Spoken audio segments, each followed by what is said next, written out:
Salam əziz şagirdlər, hər vaxtınız xeyir olsun. Mən Orxan Əli. 7-ci siniflərin, yəni 8-ci sinifə qəbulun sualını çəkdik. Dedik ki, 6-cı siniflər, yəni 7-ci sinifə qəbul olanlar da inciməsin. Onlar üçün də lise və gimnaziyalara qəbul imtahanında istifadə olunan Azərbaycan dili fənninə aid sualların izahını vermiş olaq. Bugünkü izahda da həmin 20 sualın izahını görmüş olacaqsınız. Aşağı-yuxarı izahları görəndən sonra fikir verəcəksiniz ki, 7-ci sinifdəki suallar necədirsə, 6-cı sinifdəkilərin də tərtibatı demək olar ki, onun kimidir. Təbii ki, mövzu baxımından müəyyən dərəcədə fərq var, amma sualların tərtib olunma qaydası, mətndən çıxarılan suallar demək olar ki, elə eyni formada suallar olduğunu göstərir. Sadəcə müəyyən dəyişikliklərlə müəyyən formada, fərqli formada verilməsi. Təbii ki, eyni birə-bir veriləsi deyil. Çox sadə suallar var idi. Yəni ən azından mətn suallarına qədər çətin sual gözümə dəymədi. Çox rahat şəkildə yazıla biləcək suallardır. Yəni bu ildə yenə də yaxınlaşan imtahanda rahat düşəcəyini düşünürəm. İnşallah ki, bu izahları eşidin, sonra da rahatlıqla yazın. Videonu bəyənirsiniz və yoldaşlarınızla da paylaşırsınız ki, onlar da yararlansınlar, yaddan çıxan hissələri təkrarlamış olsunlar.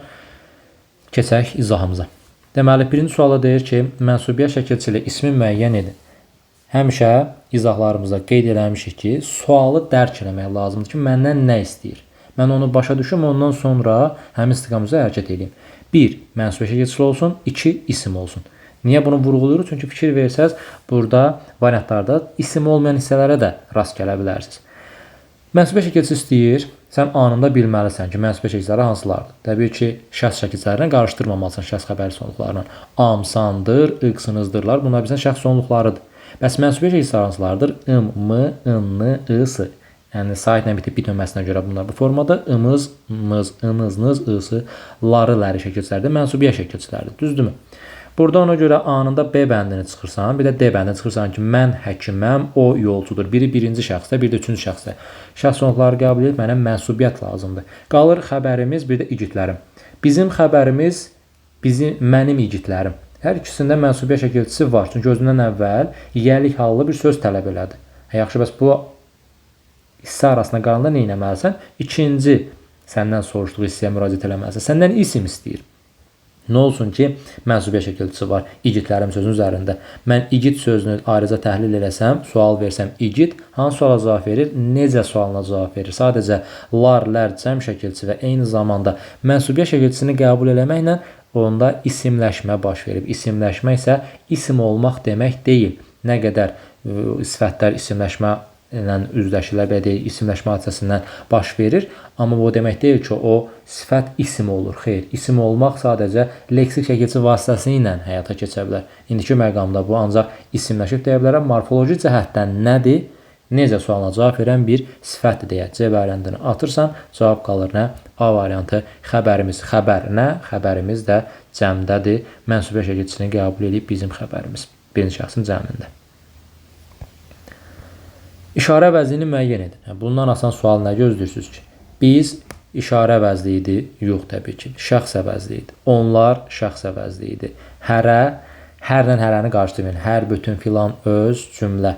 Bunlar təyin əvəzliklərdir. Hərə, kimi, biri, hamı. Bunlar isə qeyri-müəyyən əvəzliklərdir. Çıxırsan cavab qalır nə? C variantı bu. O, bu, elə, belə, həmin, bəzən də həmən. Tərkibində iki leksik şəkilçisi olan söz hansıdır? İki leksik şəkilçisi istəyir, hansısa nitq hissəsi olması önəmli deyil. Sadəcə kök və şəkilçiyə ayırmaq lazımdır. Sözün tərkibinə görə təhlilli. Güc sözün kökü, söz leksik, yəni güc nə? Gücsüz necə? Gücsüzlük nə? İsim, sifət, sonra isim deyə dəyişdi. Gözləmişdik. Bunu axıra saxlayıram. Tarixidir sözünü iki cür düşünə bilərsiniz. Bir deyirsiniz ki, misal üçün bir abidə haqqında məlumat verirəm. Deyirəm bu, yəni verdiyim məlumat onun tarixidir. Yəni nəyidir? Onun tarixidir. Onun tarixidir deyəndə tarix sözün kökü olur. İ-mənsubiyyət dir də qrammatik şəkilçi olmuş olur. Bir də deyə bilərəm ki, bu əşya tarixidir. Yəni tarixi əşyadır. İsimləşmə olur şəxs sonluğu qəbul eləməklə. O zaman isə tarix sözün kökü bir i leksik şəkilçi olur. Amma hansı məqam olur olsun, iki leksik şəkilçi olmadığına görə fərqi yoxdur. C bəndini götürmək olmaz. Yəni çaşqınlıq yaratmır. Solğunsan sözü sol, ğıncin, ğuncun yəni sifət düzəltdi. San isə şəxs sonluğudur. Bir lek şəkilçi var. Gözlənmişdik sözünü niyə axıra saldım? Çünki dik hissəsi var. Dikdir, dıqdır, dındır, dimdir. Bu sözdə şəkilçilər var ki, 2 dənə şəkilçini özündə birləşdirir. Bəzən bunu şagirdlər bir dənə şəkilçi qəbul edirlər. Olmaz. Göz sözün köküdür. Çünki gözlə gözləyirsən, gözlə, gözlə nə et? Feil yarandı. Gözlənmiş birbaşa ya kökə və yaxud da ki, başdan sonuna qoşma nə idi? Zaman şəkilçisi. Təbii ki, bu zaman şəkilçisi olduğuna görə qrammatik, qrammatik, ç, qrammatik. Biri şəxs sonluğudur, ç. Yəni biz gözləmişdik. Biri isə təbii ki, idi hissəsi idi. Digər dıq və yaxud da ki, dın və yaxud da ki, dın hissəsi şəkilçilərində də yenə d, m, d, n deyə 2 ayrı qrammatik şəkilçi var. Frazoloji birləşməni müəyyən edin. Frazoloji birləşmə üçün məcazi məna lazımdır, amma təkcə məcazi məna var deyə o frazoloji birləşmədir anlamına gəlirmi? Xeyr. Niyə dedim bunu? Çünki qızıl payız bəndi gözümə dəydi. Qızıl payızda həm məcazilik var, amma bu deməkdir ki, bu frazoloji birləşmədir. Xeyr. Frazoloji birləşmənin özünə məxsus xüsusiyyətləri var. Birləşmə deyirsən burada. Qızıl payız sadəcə birinci növ təni söz birləşməsi və məcazilik var. Xalqın səsi üçüncü növ təni söz birləşməsidir. Bunları çıxırıq. Boynuna almaq frazoloji birləşmədir. Bir leksik mənanı ifadə eləyir. Boynuna almaq bir sabit şəkildə sabit söz birləşməsidir və hazır şəkildə dildə mövcuddur və onun qarşılığını həqiqi mənanı ifadə eləmək olar. Boynuna almaq, qəbullanmaq kimi qeyd eləyə bilərik. İçəri düşmək isə həqiqi mənadadır, heç bir problem yoxdur. Problem yoxdur deməyək. Bizim test üçün cavab variantı deyil. Ona görə cavabımız olur nə? C variantı boynuna almaq. Elə də uzadılası bir test tipi deyil. 4-cü sual deyir ki, 5-ci sual daha doğrusu sifətin hər bir dərəcəsinə aid nümunə verilmiş bəndi müəyyən edin. Sifətin dərəcələrini bilmək lazımdır. Adi dərəcə, azaltma və çoxaltma dərəcəsi. İndi baxaq görək hansı variantda hər üçünə aid nümunə var deyir. Alababat, təbii ki, babat sifətdir. Ala da defislə yazılır. Bilirik ki, bilmirsə öyrənək, yada salaq. Dərəcələr həm azaltma dərəcəsi, həm də çoxaltma dərəcəsi 2 üsulla yaranır. Sintaktik və morfoloji üsulla. Sintaktik üsul sözləri vasitəsilə, morfoloji isə şəkilçi vasitəsilə yaranma deməkdir. Bu alababat da isə nə ilə yaranır? Morfoloji üsulla? Xeyr, təbii ki, sintaktik üsulla yaranır. Defislə yazılır, bəli, alababat. Olsun bu azaltma dərəcəsi. Sözlü, durğun. Bunlarda isə ikisi də adi dərəcə olduğuna görə bunu götürə bilmərik. Təəccüblü, maraqsız, ən pis. Yenə adi dərəcə, ən pis, çoxaltma dərəcəsi. Yaxşı, bəs azaltma dərəcəsi hardadır? Gömgöy, uca, ən maraqlı. Gömgöy, sintaktik yox. Morfoloji üsulla yaranmış bir sifətdir. Ən maraqlı isə yenə də hər ikisi çoxaltma dərəcəsidir, amma biri sintaktik üsulla yaranır, biri morfoloji üsulla yaranır. Ən maraqlı isə sintaktik üsulla yaranmadır. Bəs azaltma dərəcəli sifət hanı? Yoxdur deyə. Bunda götürmüsən cavablarına D variantı. Dadlı, adi dərəcədədir. Necə sualına cavab verir? Ən balaca, yəni sualın önəmi yoxdur, təbii ki, hamısı sifətdir. Ən balaca sintaktik üsulla yaranmış yenə də çoxaltma dərəcəsidir. Şirin təhər isə təhər, kəm, ala, bunlar az nə idi? Sintaktik üsulla yaranması idi ki, burada da sintaktik üsulla yaranır. Hansı üsulla yaranmasının təbii ki, önəmi yoxdur. Sadəcə mən nəzərinizə çatdırdım ki, onda təkrarlamış olasınız ki, morfoloji üsul nədir? Sintaktik üsul nədir? Bu gömgöy sözündəki m, pırısı ünsürləridir. Bir dümdüz, bir də düm ağ sözlərini qarışdırmayın. Əgər m, pırısı ünsürü axtarırsansa, onda verilən sifətin ilk iki icrasının samitinin götürülməsidir. Məsələn, gömgöydə fikir versə, baxın, göy sözü sifətimizdir. Ondan 2 hərfi götürür. Bax, görürsünüz, gömgöy. Və ki, təmiz deyəndə təmiz sözünün t, əsini götürür. Bunun kimi, indi dümdüz sözünün yaralmış formasını sorursam, hansı üsulla yaranıb desəm, ona cavab verməz ki, müəllim, bu morfoloji üsulla yaranıb. Amma dümağa morfoloji üsulla yaranıb deyə bilməz. Çünki burada düm hissəciyi var. Hissəciklə m, pırısı ünsürünü qarışdırmayın. Bunda demiş olaq əlavə məlumat kimi. Hansı sözü həm say, həm də zərf kimi işlətmək olmaz? Bilir ki, dilimizdə elə sözlər var ki, həm say, həm də zərf kimi işlədirik. Bunu necə ayırırıq? Say istəyirsənsə, say kimi işlətməyini istəyirsənsə, bunu aid eləməlisən ismə. Yox, zərf kimi işlənməyini istəyirsənsə, cümlədə zərf olmağını istəyirsənsə, bunu da aid eləməlisən feilə. Yəni, burada verilən sözlərin ismə aid olunanı say, feilə aid olunanı isə zərf kimi qəbul olunmalıdır.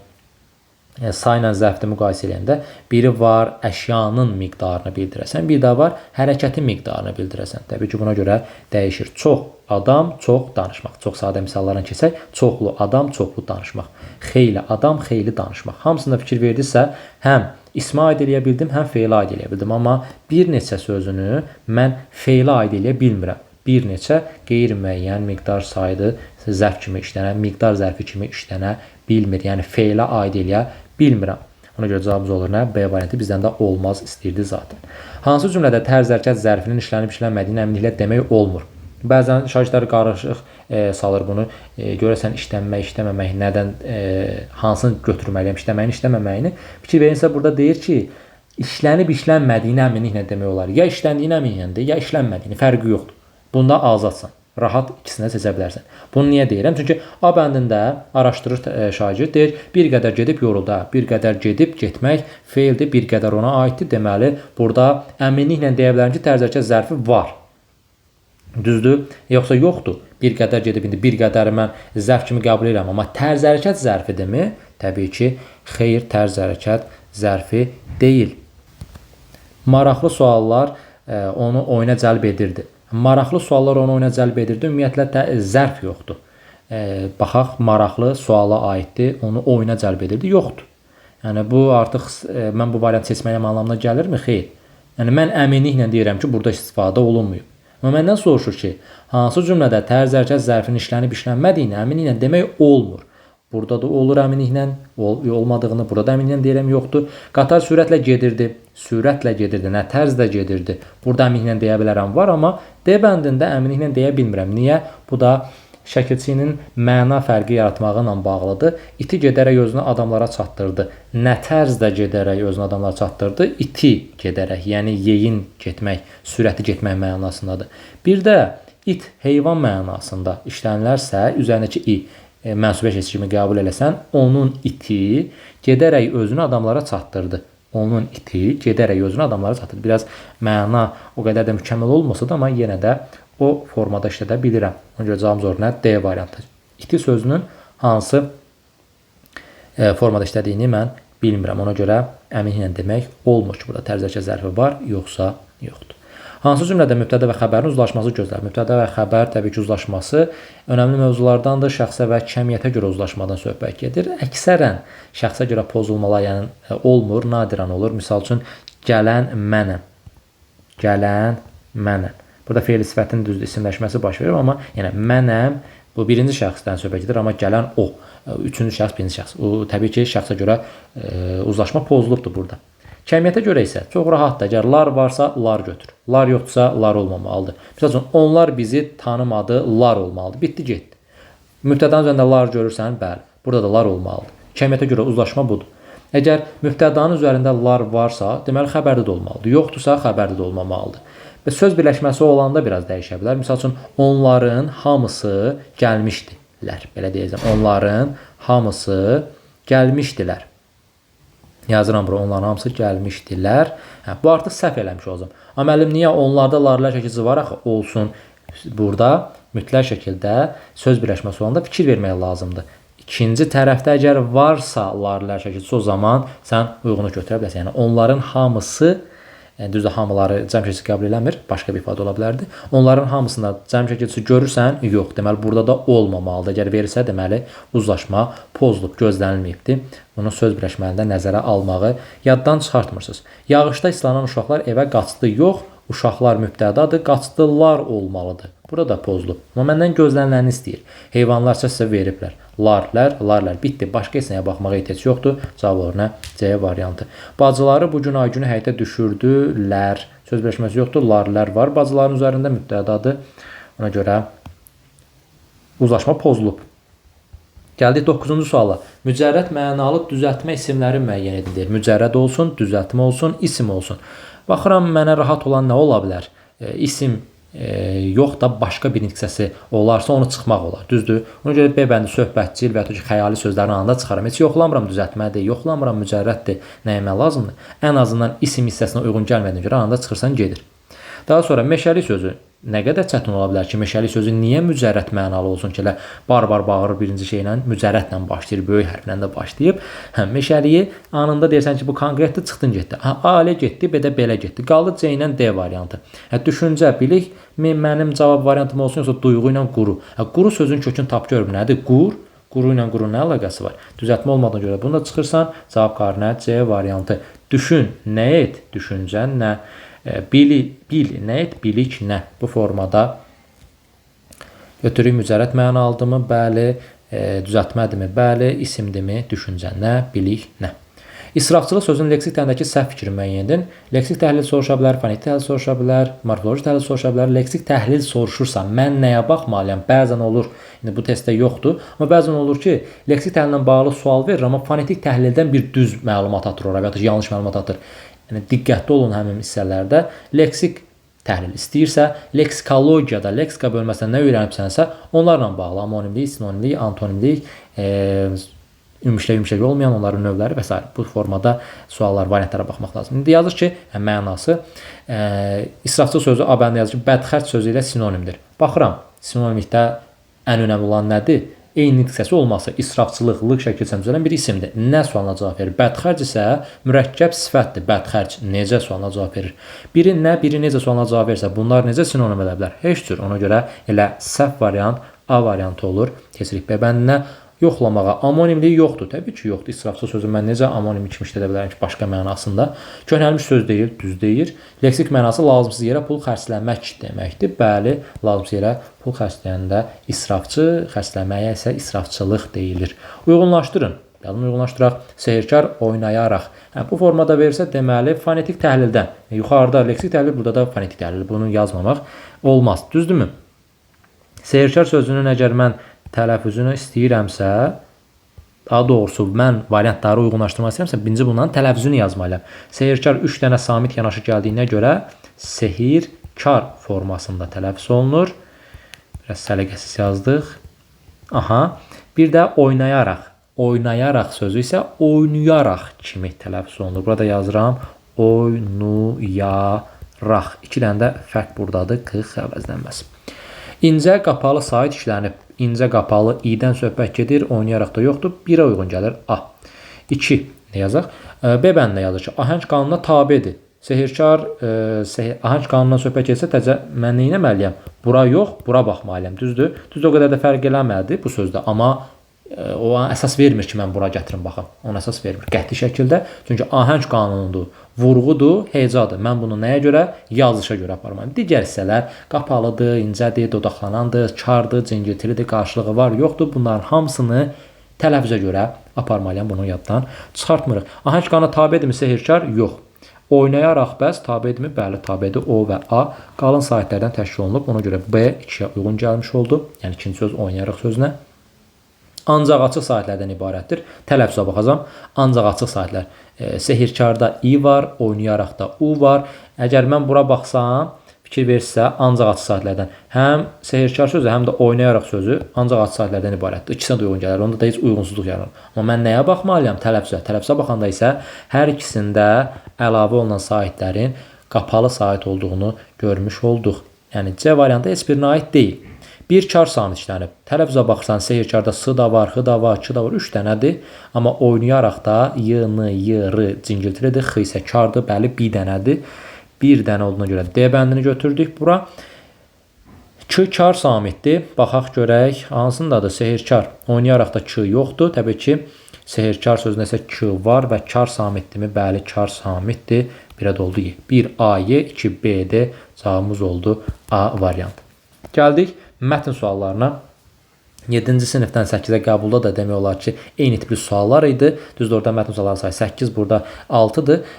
Amma quruluş baxımından demək olar ki, yenə eyni tipli suallar idi və düşündürücülüyü təbii ki, digər suallara nisbətən var idi.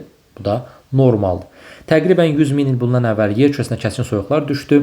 Bunu üzərində rəqəm var, səndən işarə eləyək. Çünki bizdən 100% ondan bağlı sual soracaq və axırıncı buzlaşma başlandı. Qalınlığı 2 kilometrə qədər olan buzlaqlar cənuba doğru irəliləyirdi.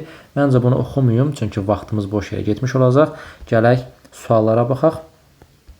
Ona sizə müəyyənləşdirmiş olaq. Və yaxud da ki, vaxtı dayandırıb mən bir dəfə oxuyum bu mətni. Mətni bir dəfə oxudum. İndi isə sualların cavablandıraq. Vaxtımız çox getməsin deyə boş-boş oxumadım o mətni. Mətndə üzərində rəqəm qoyulmuş sözlərə əsasən cədvəldəki doğru fikirləri müəyyən edin.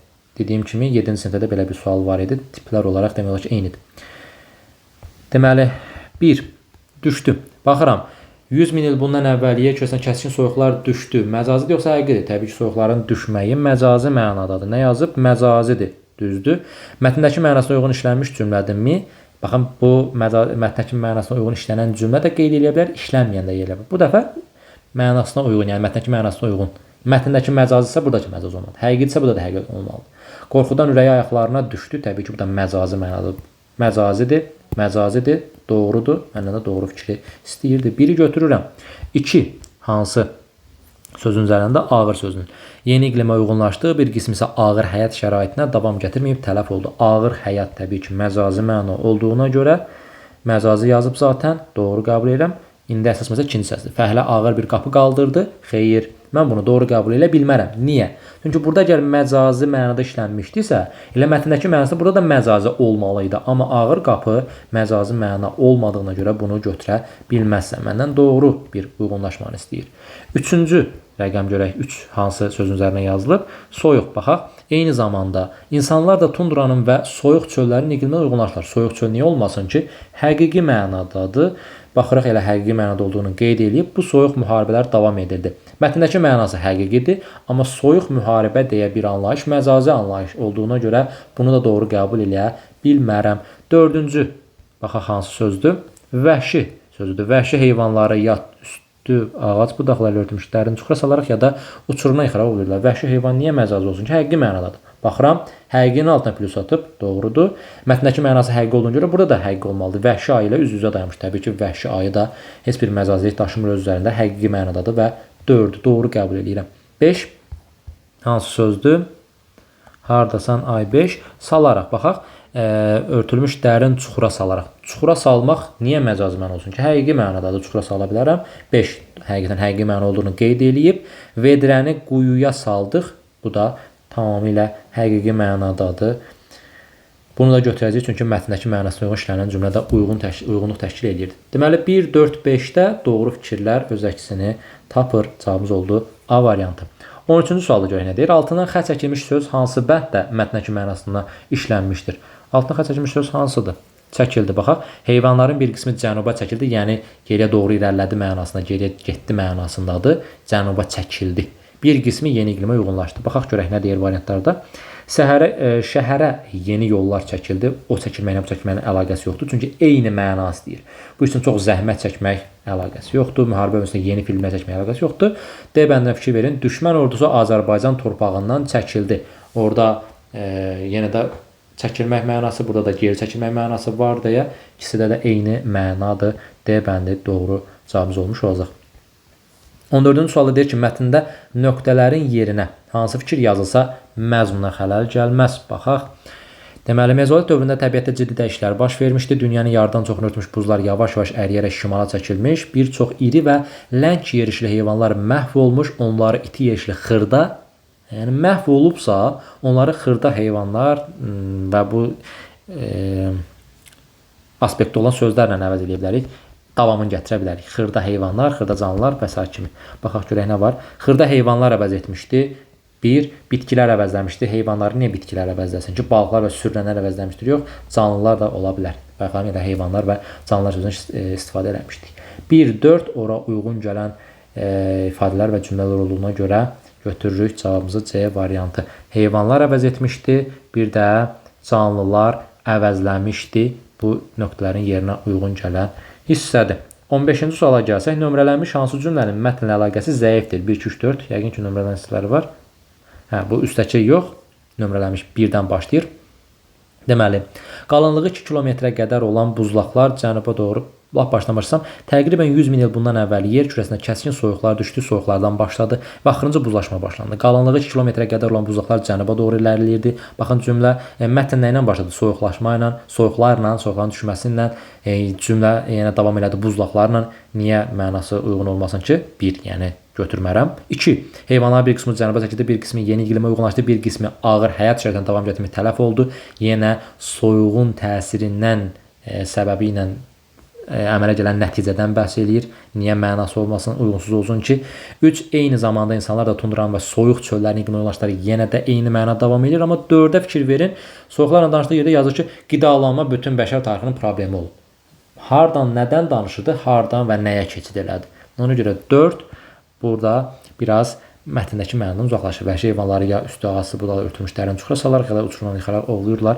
Bu mənanı biraz uzaqlaşdırmış olduğuna görə D bəndini seçmiş oluruq. 16-cı sualda yenə də eyni tipli sualdır. Yadınızda baxıbsınızsa əgər 7-ci sinifdən 8-ə qəbula, orada da belə bir sual tipi var idi. Mətnə sən cədvəldəki uyğun fikirlər edin. Buzlaşma ilə əlaqədar yer kürəsindəki bütün heyvanlar yenilərlə əvəzləndi. Bütün heyvanlar yox. Bəziləri deyir ki, tab gətirə bildi, bəziləri tələf oldu, yenilərlə əvəzləndi. Fikir verin, burada yazmışdı. Bir qismi yeni iqlimə uyğunlaşdı. Bu nə deməkdir? Hamısının dəyişməsi deməkdir. Yox. Ona görə uzatmaq lazım deyil. Doğrudumu? Yox. Yanlışdır. Amma burada doğru yazmışdı deyə. Biri götürə bilməzsən. Götürə bilməzsənsə C bəndini çıxırsan. İnsanlar heyvanları müxtəlif üsullarla ovluyurlar. Təbii ki, yəni mətni oxusaq, müəyyən müddətdə iri həcmli heyvanları ovlamaq üçün arxasında gedirdilər, çuxura salırdılar, uçurumdan yıxaraq ovluyurdular. Sonradan isə nə etdilər? Oxusaz görərsiniz ki, ox və kamanın ixtirası baş verdi. Artıq bu da müxtəlif üsulları ovlamaq anlamına gəlirmi? Təbii ki, gəlir. Uyğun fikirdirmi? Doğrudurmu? Doğrudur. 2-ni götürəcəksən. 2-ni götürəcəksənsə B bəndində atırsan gedir. 2, 4, 5 mi? Yoxsa 2, 5, 6 mı? 3 yanlışdır deyir. Baxaq. Yanlış fikirlə tapmalıyam mən. İnsanlar yeni ov alətləri axtarışında olublar. Bu doğru fikirdir. İnsanlar yeni ov alətləri axtarışında olublar. Niyə yanlış kimi götürüm ki? 4. Təbiətdəki dəyişikliklər heyvanların xeyli artımına səbəb olur. Artımına yoxsa tələfinə? Təbii ki, tələfinə səbəb olub deyə 4 yanlışdır. Burada yanlış yazdığına görə mənə elə o lazımdır. 2, 4 və 5 olacaq. Çünki D bəndi artıq çıxmış oldu. Ehtimaldır deyir. 6 niyə olmaz baxaq. Ovçuluq alətlərinin ixtirası heyvandarlığa qədər aparıb çıxarır. Bu faktdır. Mətndə var. Faktla ehtimalda qarışdırmaq olmaz. Ovlanan heyvanların dərisindən geyim kimi istifadə olunur. Ehtimaldır. Niyə də olmasın? Soyuqdur. Soyuqdan qorunmaq üçün onun kökündən istifadə edə bilərsən. Mətndə məlumat verməyib, amma bu bir ehtimaldır zaten. Elə sualın məğzundan ibarətdir. Ehtimal 5. 2, 4, 5 cavabımız oldu A variantı. 17 və mətnlə bağlı sonuncu sualımızı da izah edib keçək o növbəti suala. Deməli, mətnin məzmunu ilə uyğunsuzluq təşkil edən fikirlərin müəyyən edilir. Uyğunsuzluq, yəni negativ fikirlərdir. Pozitiv yox. Təbiət dəyişikliyi heyvanların həyat tərzinə təsir etmədi. Necə yəni təsir eləmədi? Çox da təsir elədi. Elə uyğunsuz olan cümlələrin biri 1. Maldarlığın əsasının qoyulması ibtidai insanın yeni ov silahlarının icadından əvvəl baş verdi. Necə?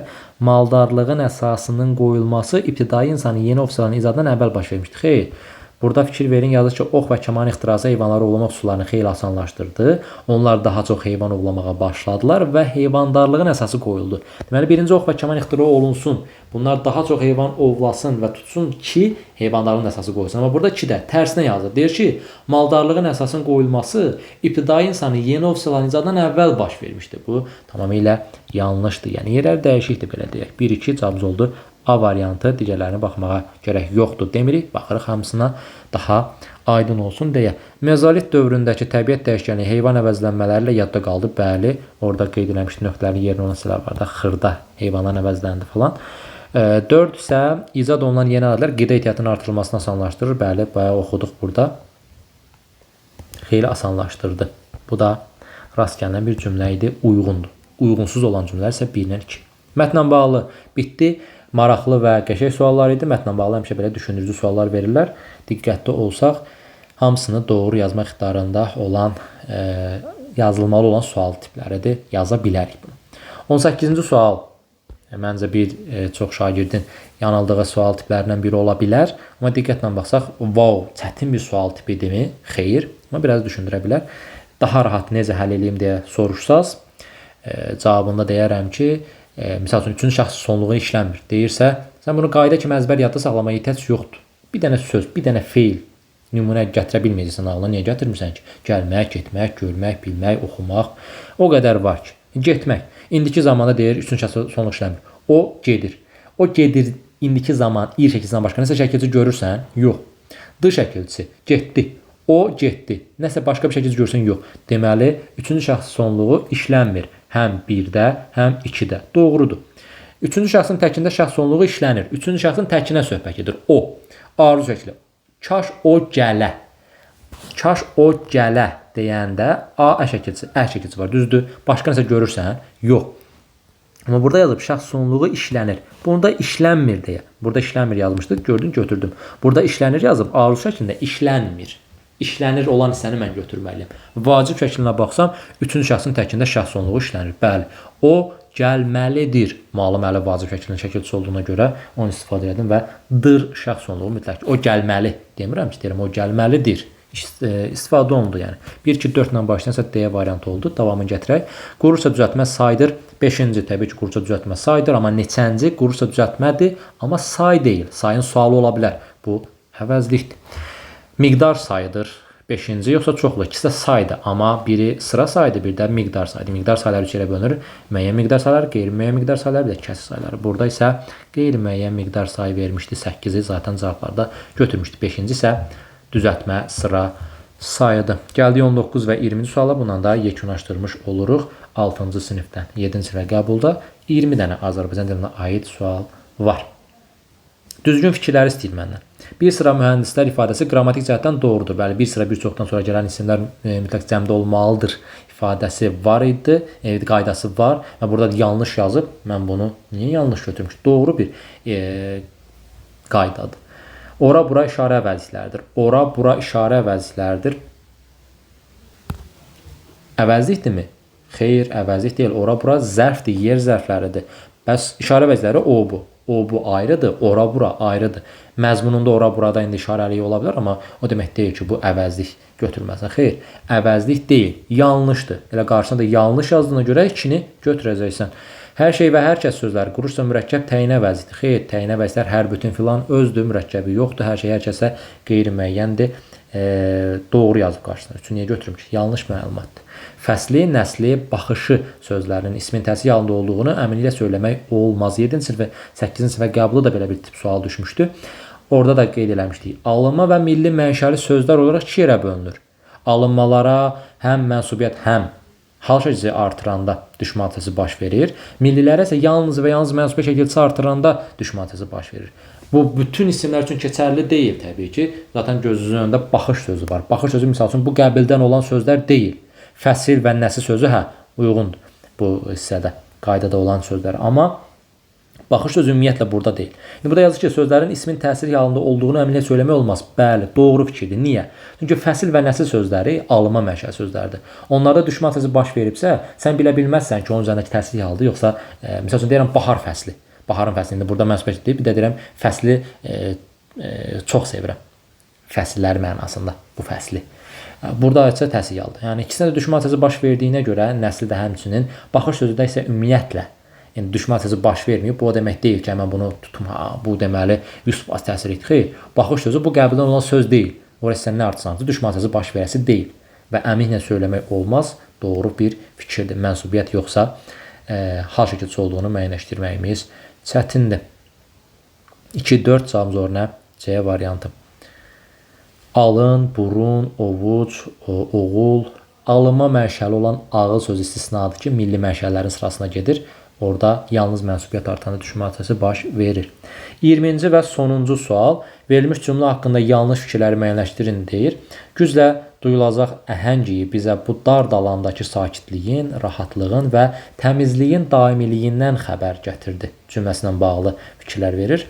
Birinci cümlədə şərh eləyir ki, quruluşca düzəltmək 2 zərf işlənir. Baxaq, güclə duyulacaq əhəngiyi bizə bu dar dalandakı sakitlik, rahatlıq, təmizlik isimli daimiliyindən xəbər gətirir. Bircə dənə zərf var, elə səhv fikirlərdən biri budur.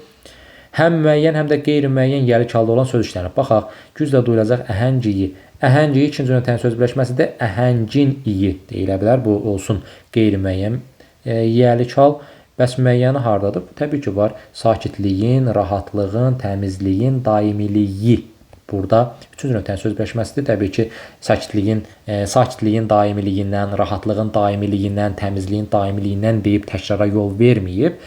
Burada bu formada üçünü də yazıb və onun daimiliyi sözünün bir dənəsini verib bu formada həmzislik yaradıbdır burada. Yəni üzərindəki in, ın şəkilçiləri yiyəlik hal şəkilçiləridir. Yəni həm müəyyən, həm də qeyri-müəyyən yiyəlik halda olan sözləri görmüş olduq. Yanlış fikir ola bilməz. 2-ni çıxırıq. Doğru fikir idi. Sifətlərdə ismə aid hal şəkilçi işlənib. Sifətlərdə baxaq görək. Güclə duyulacaq əhəngiyi bizə bu dar dalandakı dar sözü, dalandakı sözü sifətdir, düzdürmü? İsmə aid hal şəkilçisi varmı? Nə dar sözündə yoxdur, nə də dalandakı sözündə yoxdur. Düzdür, ona görə elə 3 də səhv fikirdir. İşarə əvəzliyi sifəti əvəz eləyib. Baxaq görə işarə əvəzliyi hardadır? İşarə əvəzliyi buradadır. Bu dar dalandakı. Təbii ki, bu təyinə və işarə əvəzliyidir. Təyin vəzifəsində iştirak etdiyinə görə elə sifəti əvəz eləyib deyə bilərik. Doğru fikirdir. Feil indiki zamanda xəbər şəklindədir. Gətirdi. İr şəklini görüb sevinirik. Hə, bu indiki zamandadır. Xeyr, indiki zamanda deyil. Bir sözün kökünə bax. Gət deyə bir kök varmı? Xeyr. Gətir sözün köküdür. Di də birbaşa kökə qoşulan şudur. Keçmiş zaman şəkilçisidir. Yəni feil indiki zamanda deyil. Xəbər şəklindədir, amma indiki zamanda yox. Keçmiş zamandadır. 5 də yanlış məlumat olduğuna görə, şərh olduğuna görə götürürəm. Cavabımız olur 1, 3, 5. B variantı. Bax belə. Bu da 6-cı sinifdən 7-ci sinifə qəbulda istifadə olunan Azərbaycan dilinə aid test tapşırıqlarının izahı. Ümid edirəm ki, sizlər üçün faydalı olmuş oldu. Diqqətlə izlədiniz və yaddan çıxan hissələri təkrarlamış oldunuz, bilmədiyiniz hissələri bilmiş oldunuz, bildikləriniz də təkrarlamış oldunuz. Növbəti izahlarda görüşmək ümidi ilə özünüzə yaxşı baxın, əzimli olun, möhkəm olun. İnşallah ki, çəkdiyiniz əziyyətin bəhrəsini görmüş olacaqsınız. Sağ olun, hələlik.